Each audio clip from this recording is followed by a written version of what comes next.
Hello everyone, welcome to study Ghar. Guys, कल हमने अपना कंपनी रूल को कंप्लीट करा था। आज हमारा क्राउन रूल स्टार्ट होगा। ये जो है कॉन्स्टिट्यूशनल फ्रेमवर्क का हिस्टोरिकल बैकग्राउंड चल रहा है।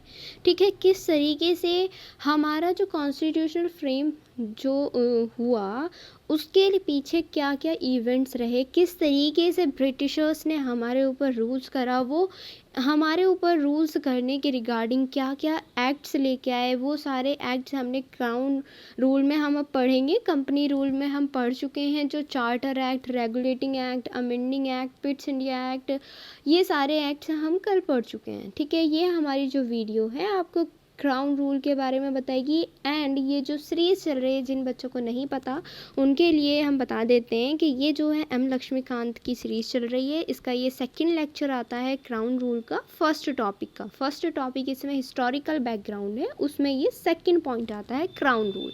ठीक है, जब हम ये पढ़ रहे थे ना कि हायरार्की वाला, ठीक है, डबल गवर्नमेंट की बात कर रहे थे, डबल गवर्नमेंट की बात करी, फिर हमने रूल्स की बात करी। तो रूल्स में हमारे दो तरीके के आए, कंपनी रूल आया एंड क्राउन रूल आया। ठीक है, तो उसी के रिगार्डिंग ये आता है। चलो स्टार्ट करते हैं। सबसे पहले क्या है, क्राउन रूल का जो टाइम पीरियड है वो 1858 टू 1947 है। ठीक है, 1858 से लेकर 1947 तक क्राउन का ही डायरेक्ट हम पे रूल रहा, वही एडमिनिस्ट्रेशन हम पे करता रहा। ठीक है, उसने हम पे एडमिनिस्ट्रेशन करने के लिए बहुत सारे एक्ट्स लेके आया। ठीक है, क्राउन रूल जब हमारा यहाँ पे चल रहा था, एंड 1858 में क्या हुआ, कंपनी रूल को एंड कर दिया गया। अब इसको पढ़ते हैं। तो जब हम 1858 से 1947 के टाइम पीरियड को पढ़ेंगे तो सबसे पहले इसमें हमारा आ जाता है गवर्नमेंट ऑफ इंडिया एक्ट 1858। ठीक है, अब ये जो गवर्नमेंट ऑफ इंडिया एक्ट है, सुना ही होगा आपने, 1857 में रिवॉल्ट हुआ था, जिसको फर्स्ट वॉर ऑफ इंडिपेंडेंस भी कहा जाता है। ठीक है, जो कि सिपाही मिलिट्री ने करा था, ऐसे भी माना जाता है। ठीक, तो ये जो एक्ट था ना, गवर्नमेंट ऑफ इंडिया एक्ट, ये इसी का ही एक रिजल्ट समझ लो। ठीक है, 1857 के रिवॉल्ट का रिजल्ट निकला गवर्नमेंट ऑफ इंडिया एक्ट 1858।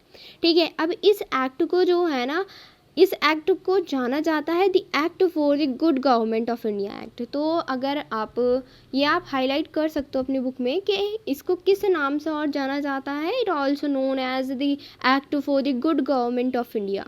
ठीक, और इसने क्या करा, अबॉलिश कर दिया, किसको, ईस्ट इंडिया कंपनी को अबॉलिश कर दिया एंड ट्रांसफ़र करी जो भी पावर्स थी। ठीक है, टेरिटरीज़ एंड रेवेन्यू से रिलेटेड जितनी भी चीज़ें थी वो ब्रिटिश क्राउन को जो है क्या कर दी, ब्रिटिश क्राउन को ट्रांसफ़र कर दी। पहले किसके हाथों में थी, कंपनी के हाथों में थी। क्योंकि जब हम पहले पढ़ा, हमने कंपनी रूल में देखा हमने कि सबसे पहले उनका कोई अलग वो ही नहीं था, कुछ चीज़ सेपरेटेड ही नहीं थी। ठीक है, कमर्शियल एंड पॉलिटिकल सब एक जगह था, सारा सब्जेक्ट मैटर जितना भी था वो इन पर रूल करा करते थे, इन सब्जेक्ट मैटर से रिलेटेड। फिर उसमें क्या करा, सेपरेशन हुआ। किस तरीके से कि भाई कमर्शियल मैटर तो संभालेगा तुम्हारा ये कंपनी वाले। ठीक है, दूसरा जो पॉलिटिकल से रिलेटेड हैं और भी चीज़ें हैं वो कर दी बोर्ड ऑफ कंट्रोल के हाथ में। बोर्ड ऑफ कंट्रोल जो था वो कहाँ से डायरेक्ट एडमिनिस्ट्रेशन कर रहा था, इंग्लैंड से कर रहा था।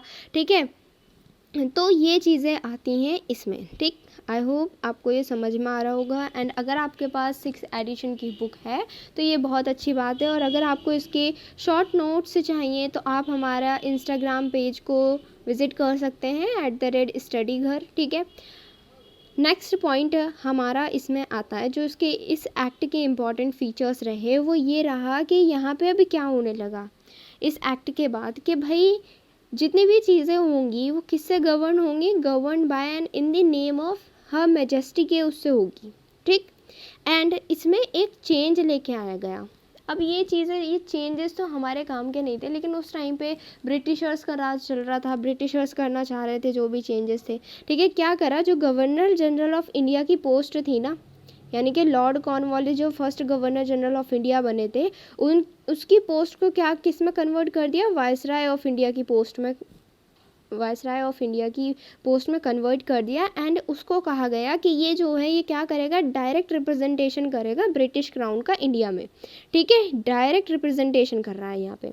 अब लॉर्ड कैनिंग जो थे ना, Lord Canning was became the first governor, first viceroy of India बने। ठीक है, ये इंपॉर्टेंट क्वेश्चन आता है, कंपटीशन में भी आ जाता है कि first viceroy, first governor general of India, first governor general of Bengal कौन बने, तो ये चीज़ें इसमें इंपॉर्टेंट हैं। ठीक है, first governor general of Bengal Warren Hastings थे। ठीक है, governor general of India lord Cornwallis थे, एंड फर्स्ट वाइसराय जो थे लॉर्ड कैनिंग थे। ठीक है, एंड सुप्रीम कोर्ट के लिए मैंने आपको लास्ट लेक्चर में बताया था कि फर्स्ट सुप्रीम कोर्ट के चीफ जस्टिस कौन बने थे, वो बने थे सर एलिजा इम्पे। ओके, अब इस वाले इसमें ही एक्ट में एक दूसरा फीचर इसका ये कहता है कि इसने जो है ना डबल गवर्नमेंट सिस्टम को क्या कर दिया, एंड कर दिया। जो board of control and court of directors का था ना, कोर्ट ऑफ डायरेक्टर जो था वो कौन था, रिप्रेजेंटिंग बॉडी थी वो किसकी, कंपनी की। ठीक, और बोर्ड ऑफ कंट्रोल जो था वो एडमिनिस्ट्रेशन संभाल रहा था, यानी कि कंट्रोल जो था ना कोर्ट ऑफ डायरेक्टर्स का। ठीक है, कोर्ट ऑफ डायरेक्टर से भी ऊपर एक बॉडी बैठी थी जिसको बोर्ड ऑफ कंट्रोल कहा जाता था। तो इन दोनों चीज़ों को क्या कर दिया, एंड कर दिया। ठीक, फिर आता है दूसरी चीज़, इसमें ही नेक्स्ट पॉइंट है हमारा, आपको दिख रहा होगा। एंड अगर आपके पास एम लक्ष्मीकांत की बुक है तो आप साथ साथ उसको भी पढ़िएगा, तो आपको इजीली समझ में आ जाएंगी चीज़ें। बहुत ही यानी कि हलवा है, अगर हम एक तरीके से इसको पढ़ लें ना, ध्यान से पढ़ लें वन बाय वन, तो आपको फिर और कहीं जाने की ज़रूरत नहीं। इसलिए मैं आपको डायरेक्ट जो है एम लक्ष्मीकांत की बुक से ही पढ़ा रही हूँ, जिससे कोई भी पॉइंट हमारा छूटे नहीं। क्योंकि अगर हम नोट्स भी बना के पढ़ें तो उसमें भी कुछ पॉइंट्स रह जाते हैं, ऐसा लगता है कि ये इंपॉर्टेंट नहीं है। लेकिन अगर आप पूरी हिस्ट्री को अगर जाने वन बाय वन, तो ये बहुत एक तरीके से एक कहानी टाइप की बन जाती है। कि सबसे पहले जब क्राउन रूल चला हमारा, जैसे कि हमारा रिवॉल्ट हुआ 1857 का, उसका रिजल्ट निकल के आ गया गवर्नमेंट ऑफ इंडिया एक्ट 1858। अब इसमें इनके इस गवर्नमेंट ऑफ इंडिया एक्ट में जो है बहुत सारी चीज़ें हुई कि कंपनी रूल को तो अबॉलिश कर ही दिया गया था। ठीक है, बोर्ड ऑफ कंट्रोल और कोर्ट ऑफ डायरेक्टर्स की जो डबल गवर्नमेंट सिस्टम था उसको भी ख़त्म कर दिया। ठीक, और वाइसराय की एक पोस्ट आ गई। तो इम्पॉर्टेंट क्वेश्चन बना कि वाइसराय की पोस्ट किस एक्ट से आती है, तो गवर्नमेंट ऑफ इंडिया एक्ट 1858 से इसकी पोस्ट आ जाती है। नेक्स्ट पॉइंट इसमें आता है कि यहाँ पे जो है ना एक न्यू ऑफिस क्रिएट हुआ। अब न्यू ऑफिस किससे रिलेटेड था भाई, न्यू ऑफिस रिलेट करता है secretary of state. Secretary of state का एक जो है कि इस फॉर्म में न्यू ऑफिस बना जो कि इंडिया के लिए था।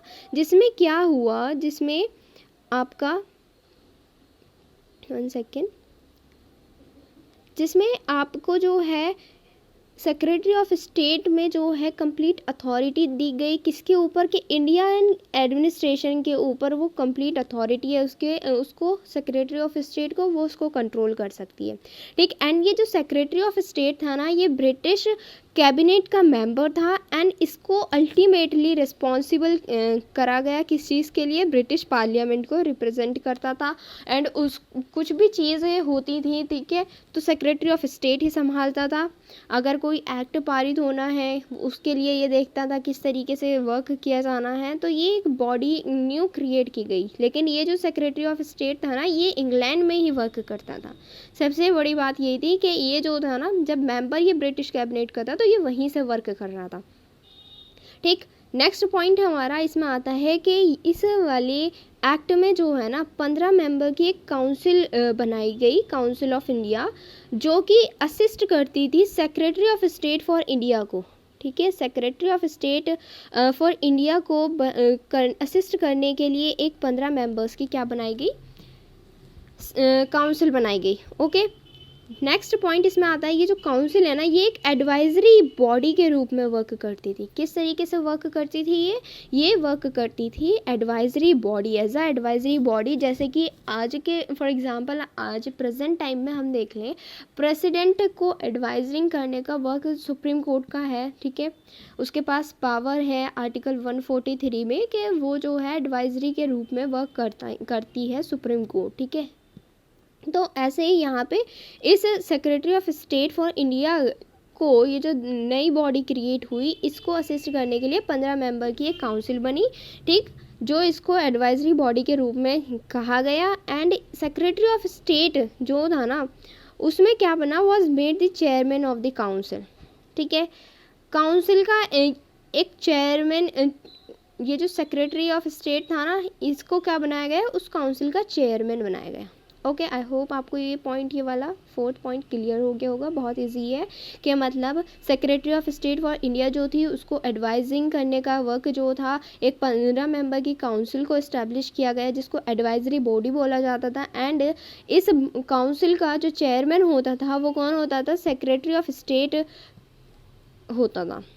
ठीक, नेक्स्ट पॉइंट हमारा इसमें आता है कि ये जो secretary of state in council थी ना, कॉन्स्टिट्यूट की गई as a body corporate capable of suing and being sued in India and in England. अब इसमें क्या किया गया कि ये जो secretary of state in council है ना, इसको एम्पावर कर दिया गया कि वो क्या कर सकती है? स्यू भी कर सकती है और उस पर सू भी किया जा सकता है। ठीक है, इंडिया में एंड इंग्लैंड दोनों जगह पर, इंडिया में भी एंड इंग्लैंड में भी दोनों जगह पर इसको सू किया जा सकता है। नेक्स्ट पॉइंट हमारा इसमें ये आता है कि भाई ये देखें आप कि जो ये जो 1858 का एक्ट है ना, इसने क्या करा? इम्प्रूवमेंट लेके आया ये एडमिनिस्ट्रेटिव मशीनरी में। ठीक है, जिसके द्वारा क्या हुआ? इंडियन गवर्नमेंट जो थी वो सुपरवाइज करने लगी एंड कंट्रोल करने लगी इंग्लैंड में। ठीक, एंड ये इसको कह सकते हैं, इसमें क्या किया गया? It did not alter in any substantial way the system of government that prevailed in India. Okay, but ये जो चीज़ें हुई ना, ठीक है, इसने कुछ हद तक ही व्यवस्था को संभाले रखा, लेकिन उनका मेन मकसद तो यही था रूल करना, तो वो अपनी इस ऑब्जेक्ट को कैसे भूल सकते थे। ठीक है, तो ये हमारा आ जाता है 1858 का एक्ट। अब हमारा नेक्स्ट जो एक्ट आता है वो है Indian council act 1861। Okay, Indian council act 1861। इसमें क्या हुआ? जब हमारा रिवॉल्ट हुआ 1857 का, उसके बाद ब्रिटिश गवर्नमेंट ने ये फेल्ट करा कि भाई हमें जो है ना इंडियंस के कोऑपरेशन की बहुत ज़्यादा ज़रूरत है, इंडिया का सहयोग हमें मिलना चाहिए। ठीक है, ये सारी चीज़ें कब से आई? आफ्टर 1857 के रिवॉल्ट से। ठीक, जो हमने अपना एक्ट पढ़ा 1858 का वो भी इसी का ही रिजल्ट निकला। 1861 का जो इंडियन काउंसिल एक्ट आया ये भी इसी का ही रिजल्ट है। ठीक है, जब उन्होंने ये सोचा कि भाई हमें ज़रूरत है इंडियंस की, ठीक है, उनकी कंट्री में एडमिनिस्ट्रेशन करने के लिए, ठीक, तो हमें इसके उसमें क्या लेके आए? ये इंडियन काउंसिल एक्ट 1861 लेके आए।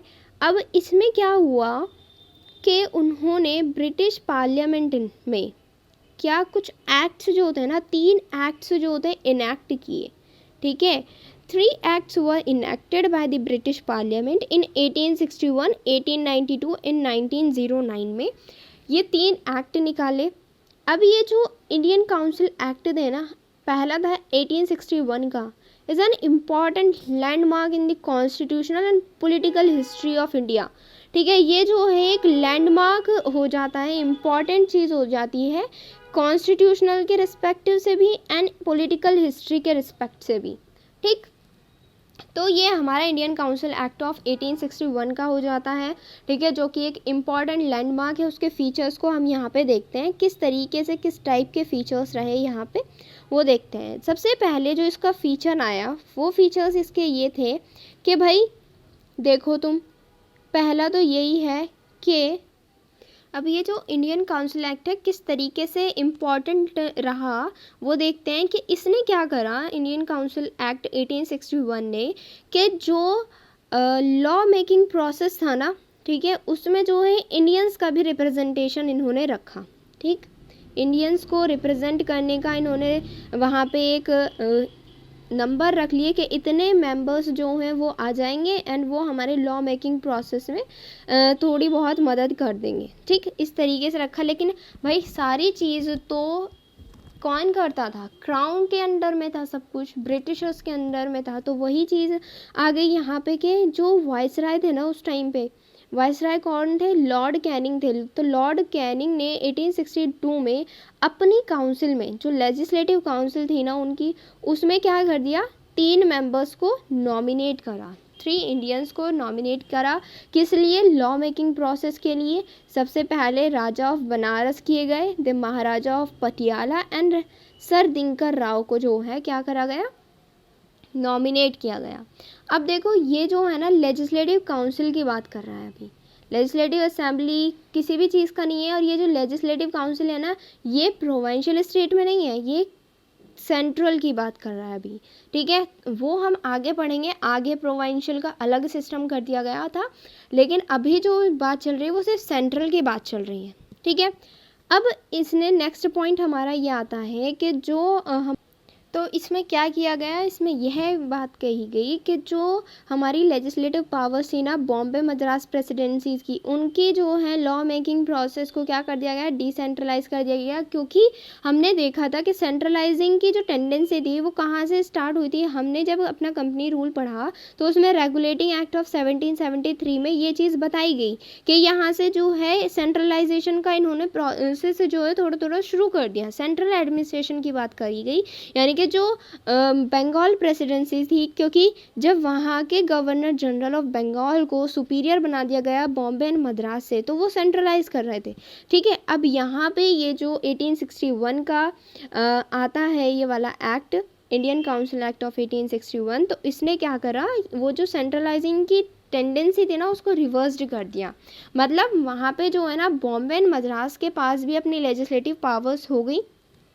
और ये वाली जो पॉलिसी थी ना, ठीक, the governor general and council, जो इंडियन काउंसिल एक्ट ऑफ 1861 है, इसमें क्या करा गया कि इसमें ही ये बात बताई गई कि इस पॉलिसी का जो लेजिस्लेटिव डिवोल्यूशन हुआ उसका रिजल्ट ये रहा कि इन 1937 जब हम अभी आगे पढ़ेंगे कि तो उसमें प्रोविंसेस को क्या कर दी गई, कंप्लीट इंटरनल ऑटोनॉमी दे दी गई रिगार्डिंग के वो अपने लेजिस्लेटिव प्रोसेस जो भी लॉ मेकिंग करना चाहते हैं अपने राज्य अपने क्षेत्र के अनुसार वो उसमें कर सकते हैं, ठीक है।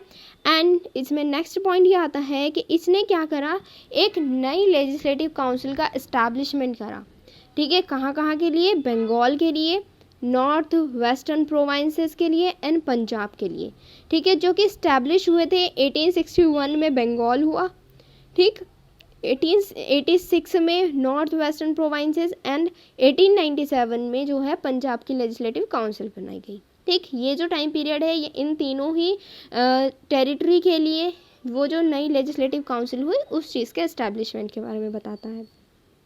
नेक्स्ट इसके बाद आता है कि इसने क्या करा, एम्पावर किया किस चीज़ को, जो वाइसराय थे ना उनको रूल्स एंड ऑर्डर्स बनाने के लिए, ठीक, रूल्स एंड ऑर्डर्स बनाने के लिए वाइसराय को एम्पावर किया गया, ठीक। किस चीज़ के लिए, कि for the more convenient transaction of business in the council, ठीक है, more convenient transaction of business, council में जो भी चीज़ें हों उन चीज़ के लिए वो क्या कर सके, रूल्स बना सके, ऑर्डर बना सके। अब देखो ये जो रूल्स एंड ऑर्डर्स की बात आती है ना, हम अपने इस चीज़ की जो हमने पहले पढ़ा ना कि हमारे कॉन्स्टिट्यूशन में रूट्स जो हैं वो ब्रिटिश रूल से ही मिलती हैं, तो कहीं ना कहीं ये चीज़ हमारे ब्रिटिश रूल से ही आई है हमारे कॉन्स्टिट्यूशन में, कि हमारे कॉन्स्टिट्यूशन में प्रेसिडेंट को भी एम्पावर किया गया है रूल्स बनाने के लिए, ठीक है। तो उसमें खाली रूल्स है, यहाँ पे खाली क्या है, रूल्स एंड ऑर्डर्स हैं, ठीक। एंड इसने जो है ना पोर्टफोलियो सिस्टम को भी क्या करा गया, पोर्टफोलियो सिस्टम को भी रिकॉग्निशन दी गई इस एक्ट के थ्रू 1861 की, ठीक। अब ये जो पोर्टफोलियो सिस्टम था ये किसके द्वारा किया गया है, लॉर्ड कैनिंग के द्वारा किया गया है इन 1859 में, ओके। 1859 में लॉर्ड कैनिंग ने इसको रिकॉग्नाइज कर लिया था, बट इसको एक कह लो इफेक्ट में कैसा आया, ये 1861 के एक्ट के थ्रू आया, ठीक। अब इस पोर्टफोलियो सिस्टम में क्या होता है, a member of the viceroy council was made in charge of one और मोर डिपार्टमेंट्स ऑफ द गवर्नमेंट, मतलब एक और एक से ज़्यादा डिपार्टमेंट्स का क्या हो सकता है, वो वाइसराय काउंसिल का मेंबर जो है हो सकता है, ठीक, इंचार्ज कर सकता है उसको। एंड वो ऑथराइज होगा किस चीज़ के लिए, to issue final orders on the behalf of council on the matters of his department. अब ये जो वाइसराय है इसमें कहा गया कि भाई वो चीज़ क्या होगी, वो बंदा क्या होगा, फाइनल ऑर्डर देने के लिए उसको ऑथराइज किया जाएगा, ठीक है, अपने डिपार्टमेंट्स के बिहाफ पे, ओके। तो ये हमारा 4th पॉइंट हो जाता है। नेक्स्ट चीज़ हमारी आती है कि इसने ये जो एक्ट था 1861 का, इसने एम्पावर करा वायसराय को किस चीज़ के लिए? ऑर्डिनेंस मेकिंग पावर इशू करने के लिए। ऑर्डिनेंस किसके? उसके बिना, without the concurrence of the legislative council, मतलब लेजिस्लेटिव की सहमति या फिर उसकी राय मशवरे के बिना वो जो है ऑर्डिनेंस दे सकता है इमरजेंसी के टाइम पीरियड में। अब यही चीज़ हमारे जो है कॉन्स्टिट्यूशन में किसको देखने को मिलती है? प्रेसिडेंट की पावर को देखने को मिलती है। ठीक, तो यहाँ पे ये हो जाता है हमारा ऑर्डिनेंस मेकिंग पावर। नेक्स्ट हमारा आता है कि अब इसी में ही इसमें एक टाइम पीरियड बता दिया 1861 के उसमें कि जो ऑर्डिनेंस का टाइम पीरियड होगा ना, जो लाइफ होगी उस ऑर्डिनेंस की, वो कितने मंथ की होगी? वो 6 मंथ्स की होगी। ओके, नेक्स्ट हमारी आती है इंडियन काउंसिल एक्ट ऑफ 1892। ठीक, वो हमने पढ़ा इंडियन काउंसिल एक्ट ऑफ 1861। उसके बाद हमारा 1892 में इंडियन काउंसिल एक्ट ऑफ 1892 आता है, जिसके जो फीचर्स हैं वो इस तरीके के हो जाते हैं कि यहाँ पे जो है ना नॉन ऑफिशियल मेंबर्स जो थे उनके नंबर्स को एडिशनल कर दिया गया, मतलब उनको इंक्रीज कर दिया गया सेंट्रल में and provincial legislative council, but maintain जो करता था उसको ऑफिशियल मेजॉरिटी से ही होता था वो सब कुछ। ठीक, तो ये चीज़ हमारी इसमें आ जाती है इंडियन काउंसिल के एक्ट ऑफ 1892 में कि जो मेंबर्स थे प्रोविंशियल और लेजिस्लेटिव काउंसिल और सेंट्रल लेजिस्लेटिव काउंसिल, उनके मेंबर्स की नंबर को क्या कर दिया गया? इंक्रीज कर दिया गया। एंड नेक्स्ट पॉइंट इसमें ये आता है कि इंक्रीज किया गया फंक्शंस को। किस चीज़ के फंक्शंस को? लेजिस्लेटिव काउंसिल के फंक्शंस को। एंड उन्हें पावर दी गई किस चीज़ की? कि वो बजट को डिस्कस कर सकें, इस चीज़ की उनको पावर दी गई। एंड उनको ये भी पावर दी गई कि वो एग्जीक्यूटिव को एड्रेस कर सके क्वेश्चंस। ठीक, क्या मतलब वो बजट भी अपना पेश कर सकते हैं। लेजिस्लेटिव काउंसिल की बात आ रही है यहाँ पे। ठीक है, तो उनके फंक्शंस को इंक्रीज कर दिया गया और उनको एग्जीक्यूटिव को ये भी पावर दे दी गई कि वो एग्जीक्यूटिव से क्या कर सके? एड्रेस कर सके, उनसे क्वेश्चन पुटअप कर सके कि भाई तुम ऐसा क्यों कर रहे हो इस तरीके से। जैसा आज के टाइम में होता है, रूलिंग पार्टी होती है, अपोजिशन पार्टी, जो एग्जीक्यूटिव पार्टी होती है, ठीक है, ठीक, उसको उसके वर्क पे जो है लेजिस्लेटिव काउंसिल, लेजिस्लेटिव जो यहाँ पे इस टाइम प्रेजेंट टाइम में जो पूरा एडमिनिस्ट्रेशन जैसा चल रहा है, जो बॉडी बनाई गई है लेजिस्लेटिव बॉडी, वो उसके पास ये पावर है कि वो उससे क्वेश्चन पुटअप कर सकती है, उस पर चेक एंड कंट्रोल रख सकती है। नेक्स्ट पॉइंट इसमें ये आता है इंडियन काउंसिल एक्ट ऑफ 1892 के उसने क्या प्रोवाइड करा? नॉमिनेशन को प्रोवाइड करा। नॉमिनेशन किया गया सब नॉन ऑफिशियल मेंबर्स का। अब देखो यहाँ पे एक इम्पॉर्टेंट चीज़ आती है, ये जो एक्ट है ना इंडियन काउंसिल एक्ट ऑफ 1892, इसने क्या करा? यहाँ पे जो है ना इलेक्शन हुआ लेकिन डायरेक्ट तरीके से नहीं हुआ, इनडायरेक्ट प्रोविज़न दी गई इलेक्शन की। ठीक है, मतलब यहाँ पे ये जो इलेक्शन हुआ ना, ये इसको नाम दे दिया गया नॉमिनेशन का। पहली चीज़ किस जगह पे हुआ? जो लेजिस्लेटिव काउंसिल थी ना, बाय वायसराय के द्वारा हुआ। किसकी रिकमेंडेशन थी? लेजिस्लेटिव काउंसिल्स में जो भी नॉन ऑफिशियल मेंबर्स का नॉमिनेशन हुआ वो वायसराय करता था। ठीक, अब एंड किसकी रिकमेंडेशन पे? बंगाल के जो चैम्बर ऑफ कॉमर्स थे उनकी। दूसरी चीज़, पहली चीज़ में तो बता दी लेजिस्लेटिव काउंसिल के लिए, ठीक, किस चीज़ के लिए? Central legislative council. दूसरा पॉइंट ये कहता है कि दैट प्रोविंशियल लेजिस्लेटिव काउंसिल की बात कर रहा है कि वहाँ पे क्या होता था। पहले में बता दी कि वायसराय के द्वारा नॉमिनेशन होगा इन नॉन ऑफिशियल मेंबर्स का काउंसिल में। दूसरे में बता दिया कि जो प्रोविंशियल लेजिस्लेटिव काउंसिल है उसमें जो होगा वो गवर्नर्स के द्वारा होगा। ठीक, किसके रिकमेंडेशन पे? जो डिस्ट्रिक्ट बोर्ड्स हैं, म्यूनिसिपैलिटीज़ हैं, यूनिवर्सिटीज़ हैं, ट्रेड एसोसिएशन है, ज़मींदार हैं, चैम्बर्स हैं। क्योंकि उस टाइम पे जब 1857 का रिवॉल्ट जा चुका था, उसके बाद क्या हुआ? सब लोग कहने लगे हमारा रिप्रेजेंटेशन करो। हर जगह से, हर क्षेत्र से लोग मतलब इतने आक्रोशित हो गए थे कि हमारा कहीं पे रिप्रेजेंटेशन तो होता ही नहीं है। ठीक, तो इसी वजह से सबको ये यहाँ पे प्रोविज़न लाया गया कि भाई चलो ठीक है, प्रोविंशियल स्टेट्स जो प्रोविंशियल हैं उनके लिए एक काउंसिल बनती है। ठीक है, उनमें इन जो मेंबर्स रखे जाएंगे, नॉन ऑफिशियल मेंबर्स, ठीक है। किन किन उसके रिकमेंडेशन पे, जो डिस्ट्रिक्ट बोर्ड्स हैं, म्यूनिसिपैलिटीज़ हैं, इनके उस पे जो है इनका नॉमिनेशन कर दिया जाएगा। अब ये जो नॉमिनेशन था, आ गई वही बात कि यहाँ पे ये जो नॉमिनेशन है इनका इनडायरेक्ट प्रोविज़न दिया गया है इलेक्शन का, ठीक है, कि वो जो नॉन ऑफिशियल सीट है उनको फिल करा जाए, ठीक। एंड ये जो वर्ड है इलेक्शन का, ये यूज़ तो नहीं हुआ इस एक्ट में, लेकिन उनकी जितनी भी ये चीज़ें हुई, जो नॉमिनेशन वाला वर्क था वो डिनोट कर रहा था इलेक्शन के प्रोसेस को, ठीक है। ये प्रोसेस जो है was described as nomination made on the recommendation of certain bodies. कुछ सर्टेन बॉडीज़ थी, उनकी रिकमेंडेशन पे उनका नॉमिनेशन किया जाता था। इलेक्शन वर्ड तो यूज़ नहीं हुआ, बट इनडायरेक्टली वो ऐसा हो रहा था कि जो सीट्स थी, नॉन ऑफिशियल सीट्स, उनको भरने के लिए इलेक्शन वाली चीज़ यहाँ पे आ जाती है, ठीक है। नेक्स्ट हमारी जो चीज़ होती है वो है इंडियन काउंसिल एक्ट ऑफ 1909। बहुत इम्पॉर्टेंट एक्ट हो जाता है, बहुत सारी चीज़ें हुई इसमें भी, ठीक। देखते हैं अब इस एक्ट को जो है ना किस नाम से जाना जाता है, मोरले मिंटो रिफॉर्म्स एक्ट के नाम से भी जाना जाता है, क्योंकि यूनिवर्सिटीज़ के एग्ज़ाम्स लेवल पे सोच लो आप, या फिर किसी कॉम्पिटिटिव एग्ज़ाम्स के उस पे सोच लो, ये जो है बहुत इंपॉर्टेंट क्वेश्चन हो जाता है कि भाई मोरले मिंटो जो है किस नाम पे पड़ा, कौन थे ये मोरले मिंटो। तो लॉर्ड मोरले जो थे ना वो सेक्रेटरी ऑफ स्टेट थे उस समय के, ठीक, secretary of state for India. And Minto जो थे, lord Minto was then viceroy of India थे। मैंने बताया आपको वाइसराय ऑफ इंडिया बनी, गवर्नर जनरल ऑफ इंडिया जो था उसकी पोस्ट वाइसराय ऑफ इंडिया में कन्वर्ट हो गई। एंड देन उसके बाद एक न्यू बॉडी का क्रिएशन हुआ जिसको सेक्रेटरी ऑफ स्टेट के नाम से जाना जाता था। तो ये दोनों मेंबर्स उसी के थे, ठीक। अब इस एक्ट को मोरले मिंटो रिफॉर्म्स कहा गया। कुछ इसके फीचर्स हैं, देखते हैं हम किस तरीके से हैं।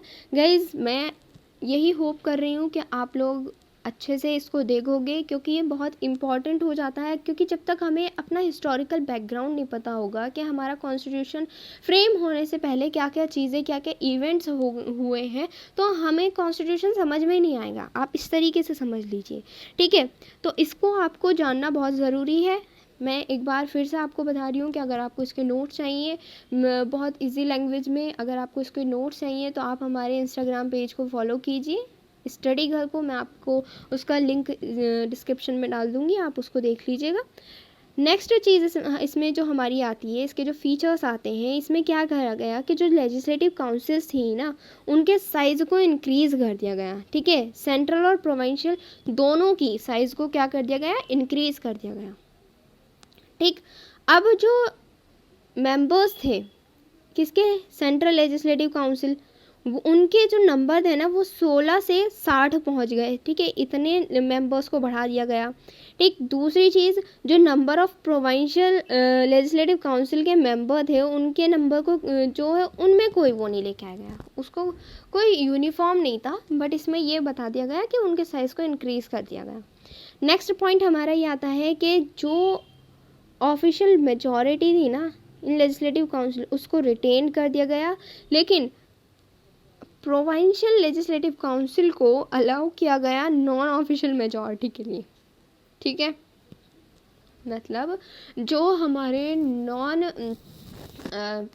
मेंबर्स थे ना जिनको हमने अभी पीछे इलेक्शन के थ्रू नॉमिनेट करा, ठीक है, वो जो थे क्या कर सकते थे, लेजिस्लेटिव काउंसिल में उनके पास पावर थी, उनको अलाउ कर दिया गया कि हाँ वो जो है इसमें वर्क कर सकते हैं, ठीक। नेक्स्ट पॉइंट हमारा इसमें आ जाता है कि जो डेलिब्रेटिव फंक्शंस थे लेजिस्लेटिव काउंसिल के दोनों ही लेवल पर, सेंट्रल एंड प्रोविंशियल, उनको क्या कर दिया गया, इनलार्ज कर दिया गया। किस तरीके से इनलार्ज कर दिया, फॉर एग्ज़ाम्पल समझो कि जो मेंबर्स थे उनको अलाउ किया गया सप्लीमेंट्री क्वेश्चंस के लिए, move resolution on budget and so on, ठीक है। तो यहाँ पे क्या बात करता है ये कि जो लेजिस्लेटिव काउंसिल्स थी उनको उनके जो फंक्शंस थे उनको एक ये फंक्शन दिया गया कि वो जो है सप्लीमेंट्री क्वेश्चन पूछ सकते हैं। अब सप्लीमेंट्री क्वेश्चन कैसे होते हैं, देखो कोई बिल है वो पास करा, ठीक है, तो दूसरी पार्टी उस पर क्या कर सकती है, काउंटर क्वेश्चन कर सकती है। ठीक, तो ये आ जाता है हमारा सप्लीमेंट्री क्वेश्चन उस चीज़ के रिगार्डिंग, ठीक है, उस बिल के रिगार्डिंग जो भी वो पास करने जा रहे हैं। एंड इस एक्ट के थ्रू क्या किया गया, ये है प्रोवाइड किया गया फर्स्ट टाइम पे कि जो इंडियंस की एसोसिएशन है ना, उसके लिए क्या हुआ, executive council of viceroy and governors के साथ उसको पहली बार क्या कर दिया गया, इंडियंस को मिलाया गया एग्जीक्यूटिव काउंसिल में, ठीक है, वाइसराय और गवर्नर्स की जो काउंसिल थी, ठीक है, जिसमें जो इंडियन थे ना, फर्स्ट इंडियन उन्होंने वाइसराय की एग्जीक्यूटिव काउंसिल को ज्वाइन किया था, वो थे सत्येंद्र प्रसाद सिन्हा। ठीक है, Satyendra Prasad Sinha became the first Indian to join the viceroy executive council. Okay, and यहाँ पे वो क्या हुए, अपॉइंटेड हुए एज द लॉ मेंबर। ठीक है, जो सत्येंद्र प्रसाद सिन्हा थे वो लॉ मेंबर के रूप में क्या हुए, अपॉइंट किए गए। ओके गाइज, ये वीडियो थोड़ी लंबी इसलिए होने वाली है क्योंकि हम सारे ही एक्ट्स को कवर करते जा रहे हैं। ठीक है, तो आपको पेशेंटली इसको कवर करना पड़ेगा, क्योंकि अगर आप जल्दबाजी में इसको पढ़ोगे तो फिर कोई फ़ायदा ही नहीं है, आपको समझ में भी नहीं आएंगी चीज़ें। ठीक है, तो हमारा यहाँ तक हो जाता है कि उसने जो है क्या करा, वाइसराय एंड गवर्नर्स की जो काउंसिल थी, एग्जीक्यूटिव काउंसिल्स, उसमें जो है इंडियन का रिप्रेजेंटेशन होने लगा। एंड फर्स्ट जो इंडियन थे वो सत्येंद्र प्रसाद सिन्हा थे। अब उसके बाद इसी एक्ट में क्या हुआ, जो कम्युनल रिप्रेजेंटेशन उसको इंट्रोड्यूस किया गया, एक सिस्टम इंट्रोड्यूस किया गया, कम्युनल रिप्रेजेंटेशन फॉर मुस्लिम, जो कि उनके लिए क्या किया गया, bye accepting the concept of separate electorate. ठीक है, तो यहाँ से इनकी क्या निकल के आई चीज़ कि ये जो है ना, डायरेक्टली ये लोगों में क्या करना चाह रहे थे, भेदभाव पैदा करना चाह रहे थे, दोनों चीज़ों को, जो हिंदू मुस्लिम कम्युनिटी थी उनको अलग अलग करना चाह रहे थे। ठीक, यहाँ पे क्या हुआ, इसके अंतर्गत जो मुस्लिम मेंबर्स है ना, वो उनको इलेक्ट करने के लिए सिर्फ कहा गया कि किसको राइट है, ओनली मुस्लिम वोटर्स को राइट है। ठीक, तो यहाँ पे ये चीज़ कम्युनल रिप्रेजेंटेशन निकल के आती है कि अगर अपना तुम मुस्लिम रिप्रेजेंटेटिव वहाँ पे भेजोगे तो सिर्फ उसके लिए मुसलमान ही उस पर वोट कर सकते हैं, अगर हिंदू को भेजोगे तो हिंदू कम्युनिटी के लोग ही उसके लिए क्या कर सकते हैं, वोट कर सकते हैं। ठीक, ये जो था ना, इसको लीगलाइज कर दिया गया इस एक्ट के अंतर्गत, लीगलाइज कम्युनलिज्म बोल दिया गया। एंड जो लॉर्ड मिंटो थे ना, वो किस रूप में जाने गए, फादर ऑफ कम्युनल इलेक्टोरेट के नाम से ये जाने, ठीक, फादर ऑफ कम्युनल इलेक्टोरेट के नेम से जाने गए लॉर्ड मिंटो। ठीक, ये हमारा इंडियन काउंसिल एक्ट 1909 का आ जाता है। अब इसका जो नेक्स्ट पॉइंट आता है, उसने क्या प्रोवाइड करा, separate representation of presidencies corporation को, चैम्बर ऑफ कॉमर्स को, यूनिवर्सिटीज़ एंड जमींदार्स को एक सेपरेट रिप्रेजेंटेशन करने का मौका दिया। ठीक है, नेक्स्ट हमारा जो इसमें आता है वो हो जाता है गवर्नमेंट ऑफ इंडिया एक्ट 1909। अब ये जो गवर्नमेंट ऑफ इंडिया एक्ट है 1909, इसमें क्या होता है, 20 अगस्त 1917 को जो ब्रिटिश गवर्नमेंट थी उन्होंने डिक्लेयर करा फर्स्ट टाइम कि ये जो ग्रेजुअल इंट्रोडक्शन है ना of responsible government in India, उसका ऑब्जेक्टिव जो था वो था कि गवर्नमेंट ऑफ इंडिया को क्या करना, बेसिकली डिक्लेयर करना कि वही एक गुड गवर्नमेंट है। ठीक है, 20 अगस्त 1917 को ये बात कही गई। उसके बाद क्या हुआ, ये जो गवर्नमेंट ऑफ इंडिया एक्ट 1990 आया, इसने क्या इनैक्ट किया, विच केम इनटू इन्फोर्स 1921 को इन्फोर्स में आया, जिसको जाना जाता था, इस एक्ट को जाना गया, which also known as Montagu Chelmsford reform. Montagu Chelmsford reforms के नेम से इसको क्या करा गया, जाना गया। मॉन्टेग्यू जो थे वो सेक्रेटरी ऑफ स्टेट थे for India and Lord Chelmsford वो वाइसराय ऑफ इंडिया थे। जैसे मॉर्ले मिंटो रिफॉर्म एक्ट जो हमने नेक्स्ट इससे पहले वाला पढ़ा, ठीक है, मॉर्ले वो जो थे कहाँ के थे, वो सेक्रेटरी ऑफ स्टेट थे, मिंटो जो थे वो वाइसराय थे, इसी तरीके से ये था। इसके फीचर्स देख लेते हैं। फीचर्स कुछ इसके इस तरीके से हैं कि इसने क्या करा कि जो सेंट्रल कंट्रोल था ना ओवर प्रोविंसेस पर, वो डिमार्केटिंग हो गया, डिमार्केटिंग के द्वारा रिलैक्स कर दिया गया and separating the central and provincial subjects. Central and provincial subjects को क्या कर दिया गया, सेपरेट कर दिया गया। ओके, ये इस वाले एक्ट में एक इम्पॉर्टेंट चीज़ आ जाती है, गवर्नमेंट ऑफ इंडिया एक्ट 1919 यानी कि मॉन्टेग्यू चैम्सफोर्ड रिफॉर्म एक्ट जो है उसके अंतर्गत ये किया गया। जो सेंट्रल एंड प्रोविंशियल लेजिस्लेचर थे ना, उनको ऑथराइज किया गया लॉज बनाने के लिए अपने ही लिस्ट के सब्जेक्ट के अनुसार। जैसे कि आज के टाइम में हम अपने कॉन्स्टिट्यूशन में देखते हैं हमारे पास 3 लिस्ट हैं, कॉन्करेंट लिस्ट, ठीक है, यूनियन लिस्ट, स्टेट लिस्ट। तो ये जो चीज़ें हैं ना, ये यहीं से इसकी रूट्स आती है। ठीक, वही चीज़ यहाँ पे की गई कि भाई सेंट्रल को अलग सब्जेक्ट्स दे दिए कि तुम इन चीज़ों पे लॉ बना सकते हो, और जो प्रोविंशियल थे उनको अलग दे दिए। तो इस तरीके से जो है ना एक सेंट्रल एंड यूनिटरी गवर्नमेंट का स्ट्रक्चर डेवलप हुआ। ठीक है, जैसे हम अपने कॉन्स्टिट्यूशन को आज के टाइम में देखते हैं कि भाई ये तो फेडरल भी नहीं है एंड यूनिटरी भी नहीं है। ठीक है, तो इसी तरीके से यहाँ पे हुआ कि वो सेंट्रलाइज भी है कुछ पावर्स एंड यूनिटरी पे भी है। ठीक है, अलग अलग प्रोविंशियल्स के पास भी हैं।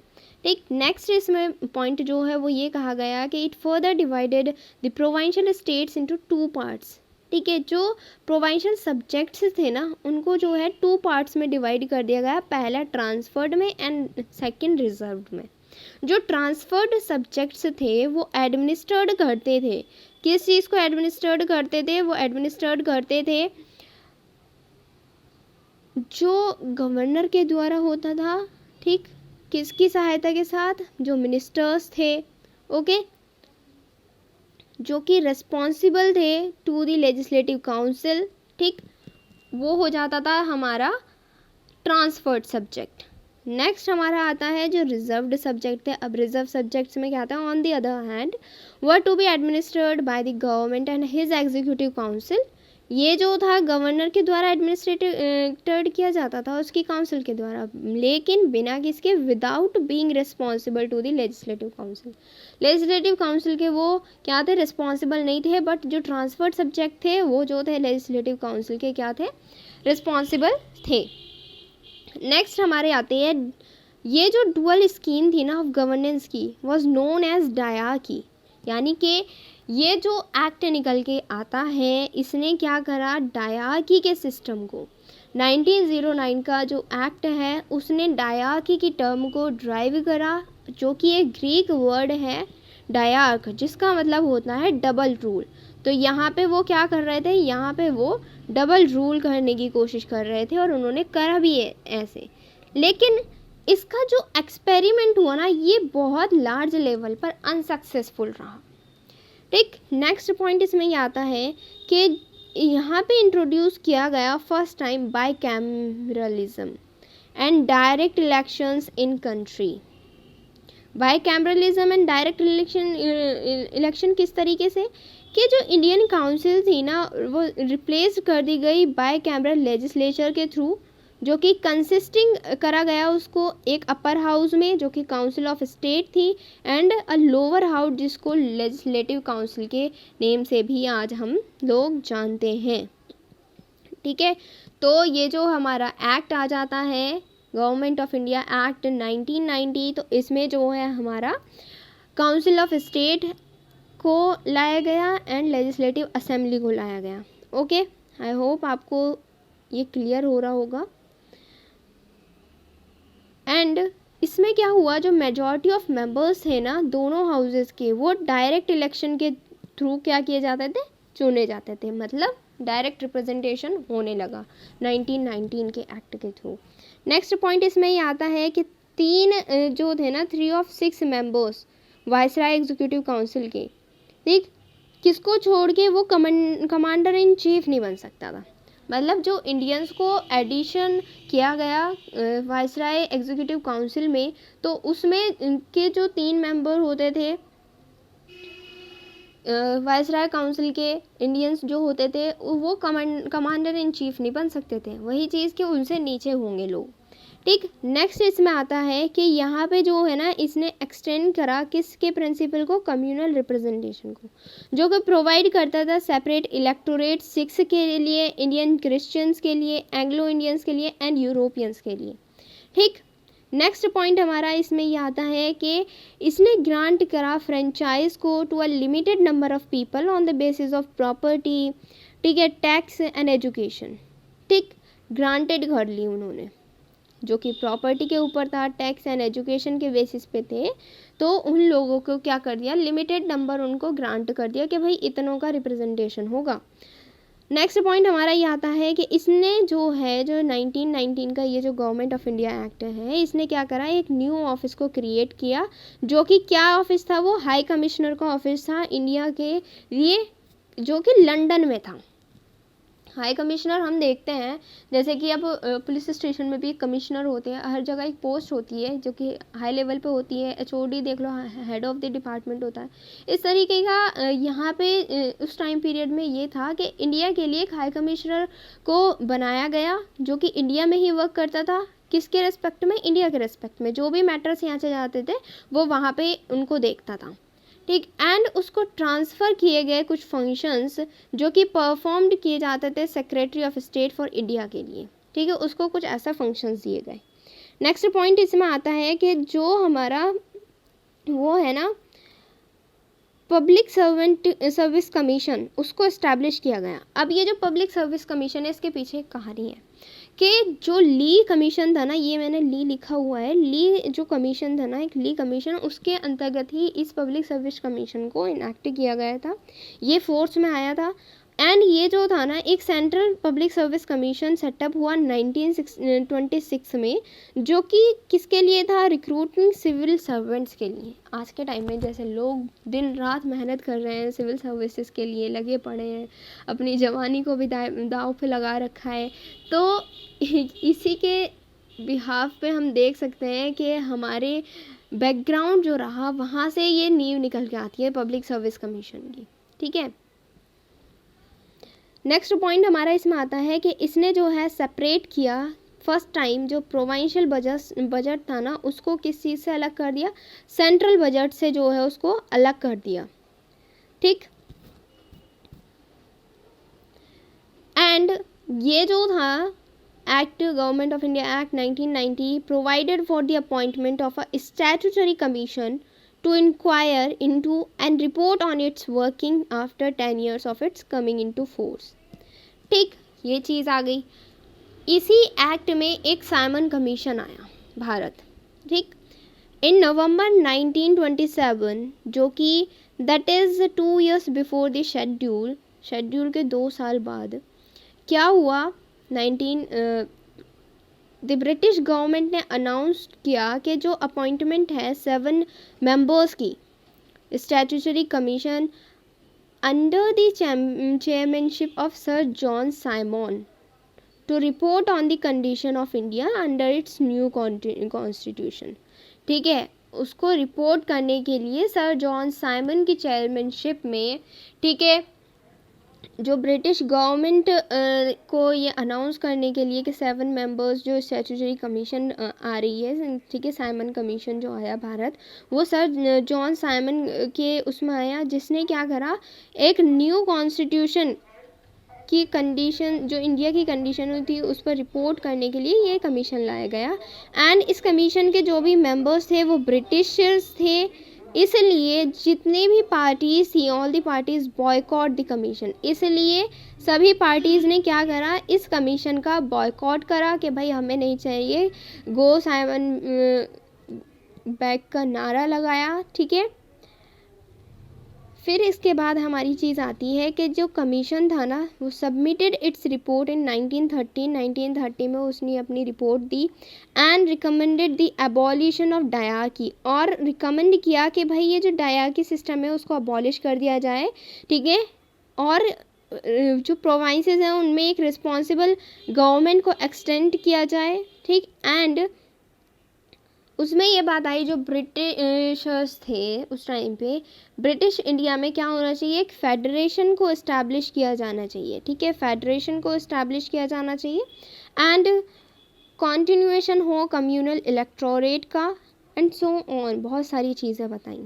ठीक है, ये जो प्रपोजल था ना कमीशन का, ब्रिटिश गवर्नमेंट ने थर्ड राउंड टेबल कॉन्फ्रेंस में इसे क्या कर दिया, एक्सेप्ट भी कर लिया। ठीक है, and representative of the British government, British India and Indian princely states के साथ थर्ड राउंड टेबल कॉन्फ्रेंस हुई, जिसके रिप्रेजेंटेटिव ब्रिटिश गवर्नमेंट थी, ब्रिटिश इंडिया था, इंडियन प्रिंसली स्टेट था। थर्ड राउंड टेबल कॉन्फ्रेंस, अब आप लोग मुझे कमेंट बॉक्स में ये बताइए कि किस राउंड टेबल कॉन्फ्रेंस में महात्मा गांधी ने पार्ट लिया था, क्योंकि और किस राउंड टेबल, कौन सी राउंड टेबल कॉन्फ्रेंस होनी थी जब हमारे शहीद भगत सिंह, सुखदेव एंड राजगुरु तीनों को फांसी दे दी गई थी, वो आप मुझे कमेंट बॉक्स में बताइए। ठीक है, नेक्स्ट चीज़ इसमें आती है कि ये जो जितना भी डिस्कशन हुआ ना, उसको क्या कहा गया, white paper on constitutional reforms बोला गया। ठीक, जो कि प्रिपेयर्ड किया गया था एंड सबमिट किया गया था for the consideration of the joint select committee of the British parliament. ठीक, एंड इसकी जो रिकमेंडेशन थी ना इस कमेटी की, वो इनकॉर्पोरेटेड की गई थी कुछ चेंजेस के साथ in the next government of India act 1935। 1935 का हम नेक्स्ट पढ़ेंगे, तो उसमें इसको क्या करा गया, नेक्स्ट जो है उसको इनकॉर्पोरेट उसमें किया गया। इसमें ही हमारा आ जाता है कम्युनल अवार्ड, जिसमें क्या था, इन 1932 अगस्त रामसे मैकडोनाल्ड जो कि ब्रिटिश प्राइम मिनिस्टर थे, उन्होंने अनाउंस किए कि scheme of representation of the minorities की। ठीक है, माइनॉरिटीज़ के रिप्रेजेंटेशन की एक स्कीम को अनाउंस किया, जो कि कम्युनल अवार्ड के नेम से जाना जाता था। ठीक है, कम्युनल अवार्ड किस लिए इम्पॉर्टेंट है, कम्युनल अवार्ड इसलिए इम्पॉर्टेंट है कि जो रामसे मैकडोनाल्ड थे prime minister, British prime minister, तो उन्होंने एक स्कीम को अनाउंस किया जो कि माइनॉरिटीज़ के रिप्रेजेंटेशन के लिए थी, जिसको कम्युनल अवार्ड के नेम से जाना गया। ठीक, साइमन कमीशन किस लिए आया था वो हमने आपको समझा दिया। कम्युनल अवार्ड इस तरीके का था, एंड ये जो अवार्ड था not only continued separate electorates for Muslim, Sikhs, Indians, Christian, Anglo Indian, Europeans, but also इसने एक्सटेंड किया, इट वॉज जो कि डिप्रेस्ड क्लासेस थी, यानी कि शेड्यूल कास्ट थी, उनको भी इसमें क्या करा गया, रिप्रेजेंट किया। अब ये जो डिप्रेस्ड क्लास का रिप्रेजेंटेशन की बात करी है, उस टाइम पे इसके लीडर जो थे वो B.R. अम्बेडकर जी थे। B.R. अम्बेडकर ने तीनों राउंड टेबल कॉन्फ्रेंस में पार्ट लिया। ठीक, उन्होंने वहाँ पे डिप्रेस्ड क्लास का, शेड्यूल कास्ट का रिप्रेजेंटेशन किया कि भाई हमें यहाँ पे इस चीज़ का तो रिप्रेजेंटेशन दो कम से कम। ठीक, अब ये जो कम्युनल अवार्ड जब आया, ये जो स्कीम आई, तो गांधी जी क्या हो गए, डिस्ट्रेस हो गए। ठीक है, इस प्रिंसिपल को लेकर, और वो क्या हो गए, और वो धरने पर बैठ गए। देन उसके बाद उनको क्या करा गया, वो जेल भेज दिए गए, यरवदा जेल, पूना। ठीक, इस अवार्ड को मॉडिफाइड करने के लिए। लास्ट में क्या हुआ कि ये जो अग्रीमेंट था ना दोनों ही लीडर के बीच में, कांग्रेस के लीडर कौन थे, Mahatma Gandhi, and depressed class के जो थे B.R. अम्बेडकर, इन दोनों के बीच में एक एग्रीमेंट हुआ जिसको पूना पैक्ट के नेम से भी जाना जाता है, जिसमें क्या कहा गया कि जो रिटेन्ड किया गया उसमें हिंदू जॉइंट इलेक्टोरेट को रिटेन्ड किया गया, एंड रिजर्व्ड की गई सीट्स को डिप्रेस्ड क्लासेस से। ठीक, नेक्स्ट हमारा आ जाता है गवर्नमेंट ऑफ इंडिया एक्ट 1935 का। ये एक्ट है, इम्पॉर्टेंट एक्ट है, जिसमें कहा गया, ये जो था ना, ये वाला एक्ट सेकेंड माइलस्टोन था completely responsible government in India में। ठीक है, ये बहुत लेंदी था एंड डिटेल डॉक्यूमेंट था, 321 सेक्शंस थी एंड 10 शेड्यूल्स का ये एक्ट बनाया गया। अब इसमें क्या आता है, इसके फीचर्स को देखते हैं। 1935 का गवर्नमेंट ऑफ इंडिया एक्ट, जिसका फीचर फर्स्ट ये कहता है कि इसने क्या प्रोवाइड करा, for the establishment of an all India federation consisting of provinces and princely states as units. ठीक, एंड इस एक्ट ने डिवाइडेड की पावर्स को between centres and units in terms of 3 list में। पहली फेडरल लिस्ट जिसको central के लिए की गई, जिसमें 59 आइटम्स लेके आए गए। सेकंड लिस्ट हमारी प्रोविंशियल लिस्ट, जिसमें हमारी इन्होंने 54 आइटम्स लेके आए गए। एंड थर्ड लिस्ट थी हमारी कॉन्करेंट लिस्ट, जिसमें दोनों ही, जो कि federal list and provincial list दोनों ही वर्क कर सकते थे, सेंट्रल एंड यूनिट दोनों के ही वर्क आते थे, तो उसको की गई कॉन्करेंट लिस्ट। तो इसी का यही फीचर हमारा रिप्रेजेंट करता है हमारे कॉन्स्टिट्यूशन में। ठीक है।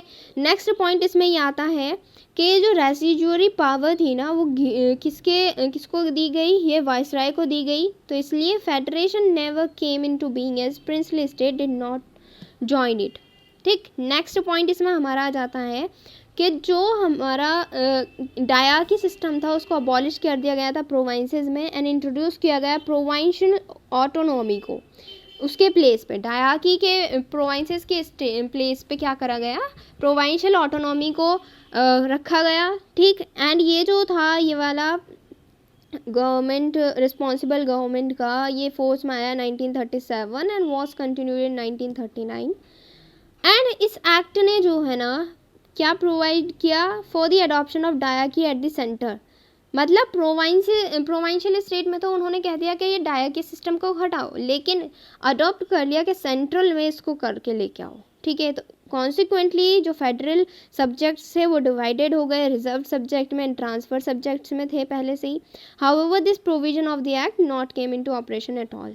तो इसलिए वो जो था ये वाला प्रोविजन, ये एक्ट का जो प्रोविजन था ये इसलिए आया ही नहीं ऑपरेशन में। नेक्स्ट पॉइंट हमारा आता है कि इसने इंट्रोड्यूस किया बाईकैमरलिज्म। ठीक है।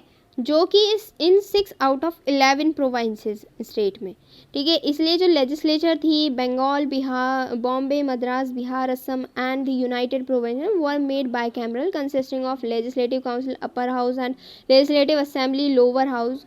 ठीक है। और इन पे बहुत सारी रिस्ट्रिक्शन दी गई इनको कि भाई तुम्हें ऐसा नहीं ऐसे करना है। तो यहाँ जैसा आज के टाइम में हम देखते हैं कि बहुत से जगहों पर क्या होती है, विधान परिषद है, विधान सभा नहीं है, तो इस तरीके से यहाँ पे ठीक। तो इसी तरीके से यहाँ पे जो है इन प्रोविंशियल स्टेट में बाईकैमरलिज्म लेके आया गया कि अपर हाउस और लोअर हाउस इन जगहों पे होगा। Bengal, Bombay, Madras, Bihar, Assam and united provincial जो थी, जैसे जम्मू एंड कश्मीर है आज के टाइम में।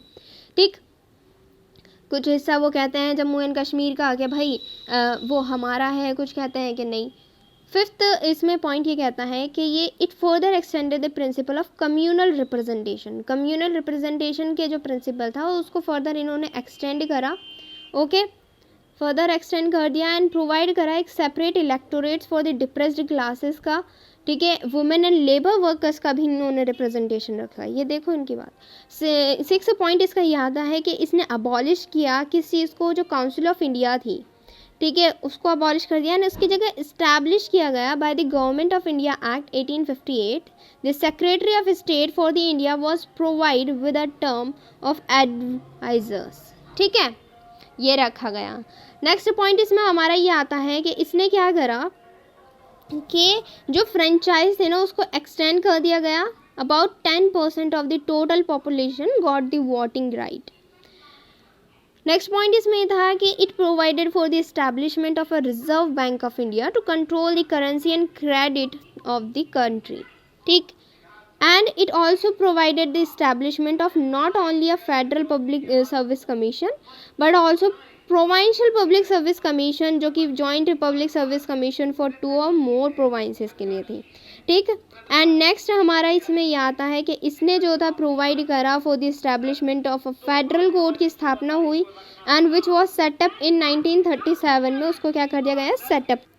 तो फेडरल कोर्ट की स्थापना हो जाती है। देन उसके बाद हमारा ये लास्ट है क्राउन रूल जब हमारा ख़त्म होने को आता है, इंडियन इंडिपेंडेंस एक्ट ऑफ 1947 लेके आया गया, जिसमें जो उस टाइम के ब्रिटिश प्राइम मिनिस्टर थे ना, उन्होंने 20 फरवरी 1947 को, जो कि कौन थे, क्लेमेंट एटले जो थे वो प्राइम मिनिस्टर थे, उन्होंने डिक्लेयर करा कि जो ब्रिटिश रूल है ना इंडिया में वो एंड हो जाएगा 30 जून 1948 को। ठीक है।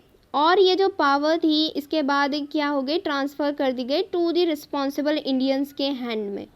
ठीक। उसके बाद अब देखो यहाँ पे इन्होंने ये कह दिया कि हम, क्योंकि ये ऐसे धक्के मार के तो निकल नहीं सकते थे, बट ये चाहते थे कि हम, उन्होंने एक डेट दे दी कि भाई हम इस तारीख को यहाँ से चले जाएंगे, क्योंकि जब हर जगह पे आक्रोशित थे लोग, हर जगह पर लोग जो थे आंदोलन करने लगे कि हाँ यहाँ से बाहर निकलो, ये करो वो करो। तो यहाँ पे आके इस ब्रिटिश गवर्नमेंट ने यह कहा कि हम इस डेट को यहाँ से चल जाएंगे और इसकी जो जितनी भी पावर्स हैं वो दे दी जाएंगी, जो रिस्पॉन्सिबल इंडियन हैं उनके हाथों में दे दी जाएगी।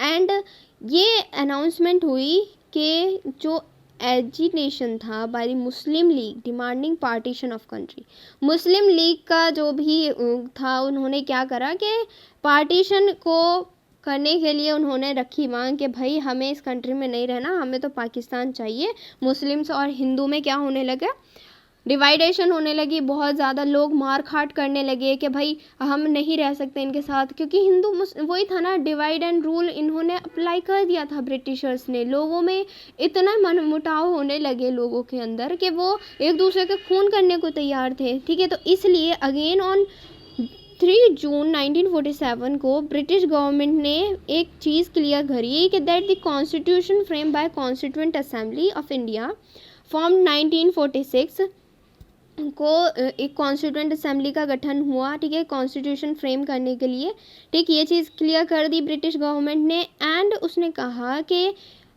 जब ये होगा can not apply to those part of the country which were unwilling to accept it. और ये कहा कि भाई जो इसको वो करने के लिए जो भी कंट्री का पार्ट इसको एक्सेप्ट नहीं करता है वो इसमें इसको मानेगा ही नहीं, एक्सेप्ट ही नहीं करेगा, जिसकी इच्छा नहीं है, ठीक, अनैच्छिक है। दूसरी चीज़ इसमें यह आई कि 3 जून 1947 को लॉर्ड माउंटबेटन जो कि वायसराय ऑफ इंडिया थे, उन्होंने एक पार्टीशन प्लान को रखा, ठीक है, जिसको क्या जाना जाता है, माउंटबेटन प्लान के नाम से जाना जाता है। एंड ये जो प्लान था ये एक्सेप्ट कर दिया गया कांग्रेस के द्वारा एंड मुस्लिम लीग उसके जो लीडर थे, ठीक, एंड कांग्रेस के थ्रू जो कि नेहरू जी थे। एंड यहाँ पे क्या हुआ, इमीडिएट इफेक्ट आ गया इसका, was given to the plan by enacting the Indian independence act 1947।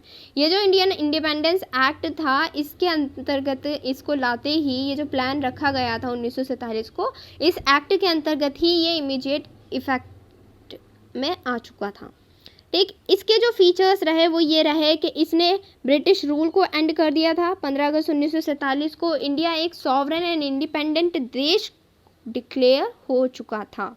Thank God कि हमें इंडिपेंडेंस मिल गई इतने टाइम के बाद। अब देखो जब हम ये हिस्ट्री पढ़ रहे हैं हमें कितनी चीज़ों का सामना करना पड़ रहा है, कितनी हमें चीज़ें फेस करनी पड़ रही हैं कि अच्छा ये भी हुआ था, ये भी हुआ था। लेकिन उनसे पूछो जिन्होंने एक्चुअल में उन चीज़ों को सफ़र करा है, जो बेचारे मजदूर थे, ये लोग थे, उनका क्या हालत हुई होगी, ठीक है, उस टाइम पे। तो उनके दिलों से पूछो जब ये इंडिपेंडेंस मिली होगी तो किस तरीके का जोश होगा उनके अंतर्गत, ठीक। दूसरा पॉइंट इसमें ये आता है कि इस एक्ट ने जो ये इंडियन इंडिपेंडेंस एक्ट 1947 था, इसने प्रोवाइड करा for the partition of India and creation of 2 independent dominions of India and Pakistan. India और पाकिस्तान दोनों के लिए जो है दोनों ही डोमिनियंस को इंडिपेंडेंट कर दिया था, यानी कि पार्टीशन हो गया इंडिया का इंडिया और पाकिस्तान में, ठीक है। और किसके उसमें हुआ, with the right to cede from the British commonwealth. British commonwealth actually एक ऐसी संस्था कह लो कि जहाँ पे जिन जिन देशों पे ब्रिटिशर्स का रूल रहा वो इस कॉमनवेल्थ का पार्ट हैं, ठीक है। लेकिन ये ज़रूरी नहीं था, ये भी प्रोवाइड किया गया कि अगर वो कॉमनवेल्थ का पार्ट नहीं बनना चाहते हैं तो वो ना बने, इसमें कोई वो नहीं है, ठीक। नेक्स्ट पॉइंट इसमें आता है कि इसने अबॉलिश कर दिया जो वायसराय का ऑफिस था एंड प्रोवाइड करा ईच डोमिनियन के लिए governor general who was to be appointed by British king, जो कि ब्रिटिश किंग के द्वारा अपॉइंट किया जाएगा डोमिनियन कैबिनेट की एडवाइस पर। And his majesty government in Britain was to have no responsibility with respect to government of India और पाकिस्तान। और ये कहा गया कि भाई हम उसको क्या कर देंगे, अपॉइंट तो कर देंगे, लेकिन उनकी कोई रिस्पॉन्सिबिलिटी नहीं होगी कि जो गवर्नमेंट ऑफ इंडिया का इस रेस्पेक्ट में जो भी गवर्नर जनरल बनेगा, जो भी या पाकिस्तान का जो भी बनेगा, वो किस तरीके से वर्क करता है, इसकी रिस्पॉन्सिबिलिटी ब्रिटिशर्स की नहीं होगी। नेक्स्ट पॉइंट है इसमें इसने एम्पावर किया कॉन्स्टिट्यूएंट असेंबलीज को of the 2 dominions to frame and adopt any constitution for their respective nations and to repeal any act of the British Parliament including the Independence Act itself।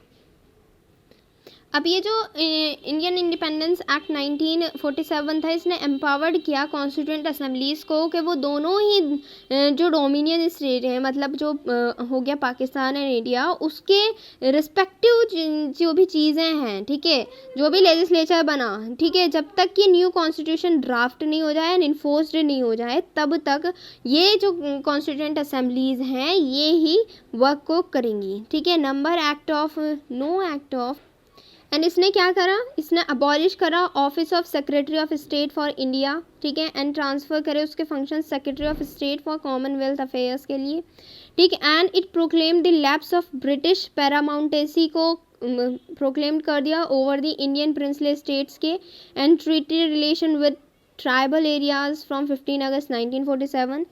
अब इसका ये point देखिए, इसमें इन्होंने क्या करा, जो कि 6th एडिशन की बुक में ये लिखा हुआ है, आप देखिएगा कि it granted freedom to the Indian princely states either to join the dominion of India and dominion of Pakistan और टू रिमेन इंडिपेंडेंट। इन्होंने कहा कि भाई जो प्रिंसली स्टेट हैं ये उनके पास फ्रीडम है कि वो या तो इंडिया के डोमिनियन में या फिर डोमिनियन ऑफ पाकिस्तान को ज्वाइन कर सकते हैं, या फिर वो इंडिपेंडेंट खुद भी रह सकते हैं। इसीलिए जो कश्मीर है वो आज तक ये मुद्दा बना हुआ था कि कश्मीर हमारा पार्ट है, कश्मीर पाकिस्तान का पार्ट है, ठीक है। इसी वजह से वहाँ पे क्योंकि जब जैसे ही आज़ादी मिली तो ये पॉइंट आया उसमें, तो पाकिस्तान ने उन पर आक्रमण कर दिया। तो फिर वहाँ के राजा जो हरी सिंह थे वो इंडिया आए, उन्होंने नेहरू जी से कहा कि उनके सामने गिड़गिड़ाए कि भाई हमें बचा लो।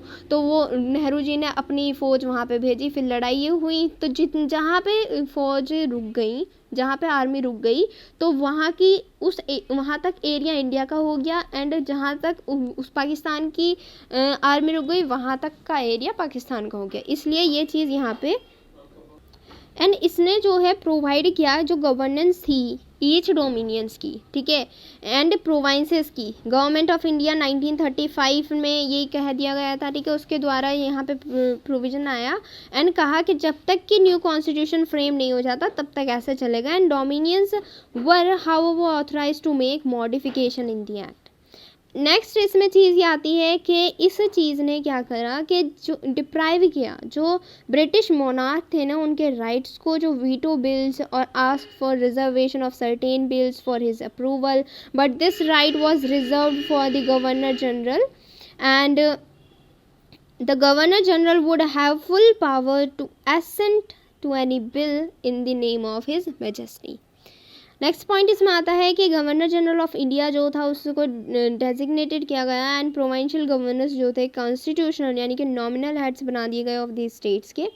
दे were made to act on the advice of the respective council of ministers in all matters.